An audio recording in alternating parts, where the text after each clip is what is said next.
In December 1955, Rosa Parks, a seamstress and local civil rights activist, decided not to sit in the back of a bus in Montgomery, Alabama. Her arrest for violating local segregation laws sparked the Montgomery bus boycott, seeking an end to segregation in public transportation. Led by Reverend Ed Nixon, head of the local chapter of the NAACP, African Americans organized the Montgomery Improvement Association to challenge segregation. Nixon invited 26-year-old Reverend Martin Luther King Jr. from Atlanta to head the MIA. King demonstrated his charisma and oratorical skills as leader of the protest movement that achieved victory by the end of 1956 in integrating the city bus system. In May 1957, King joined other civil rights activists in a prayer pilgrimage to Washington for equal rights. Also, King and other African American ministers joined together in the Southern Christian Leadership Conference, SCLC, and they sponsored the 1957-1960 Crusade for Citizenship to expand voting rights for African Americans in the South. The crusade achieved limited success, and King returned to Atlanta in 1959. In 1960, King became advisor to a student-run civil rights group, SNCC, and in 1961 he worked with CORE to support the Freedom Rides. Then, in 1961, Reverend William Anderson organized the Albany Movement to desegregate Albany, Georgia. Seeking national attention, Anderson invited King to come in December to lead the campaign. The movement's campaign lasted from December 1961 to July 1962 and built pride in the community. However, the stubborn and crafty resistance of Lori Pritchard, a segregationist public safety official, checkmated King's efforts to integrate the community. In the spring of 1963, Reverend King was invited to come to Birmingham, Alabama, to support a campaign for integration led by Reverend Fred Shuttlesworth. The local public safety official, Bull Connor, lacked the subtlety and patience of Pritchett, providing an opening that King utilized to dramatize the brutality of segregation on national television. Connor arrested King, but that backfired when King wrote his letter from the Birmingham jail, a stirring defense of civil rights and the need for immediate nonviolent civil disobedience to end segregation. Once released, King decided to use school children to provide the spearhead for protests. In front of national television, Connor turned police dogs and fire hoses on teenagers, shocking the American public.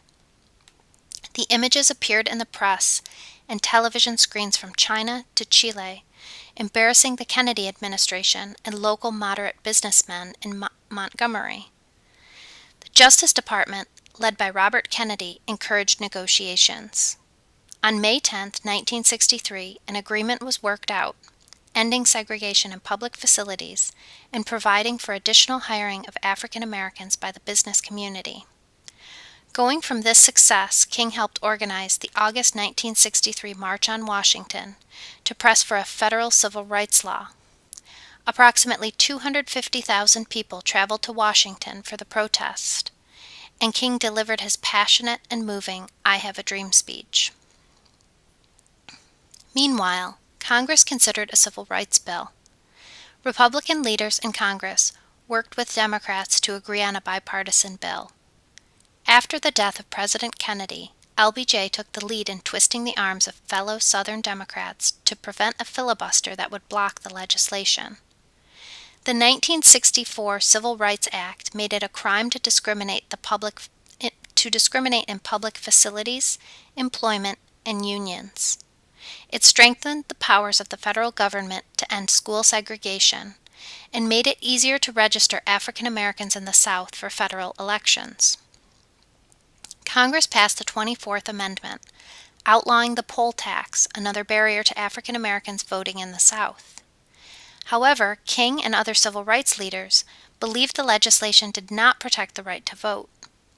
In 1963 and 1964, SCLC, SNCC, and NAACP cooperated in the Mississippi Freedom Project to register voters. It succeeded in registering thousands of voters, but at the price of the deaths of several civil rights workers, including 3 men murdered in Philadelphia, Mississippi, on June 5, 1964. Civil rights leaders wanted Congress to pass new legislation that would restore the right to vote. To dramatize the issue, Martin Luther King selected Selma, Alabama as the site for a voting rights march. Demonstrations began in January 1965, and police beat and arrested 1,500 protesters. Mobs killed a black minister, a black demonstrator, and a white minister who participated in the protests. On March 5, 1965, the organizers planned to march from Selma to Montgomery to petition Governor Wallace.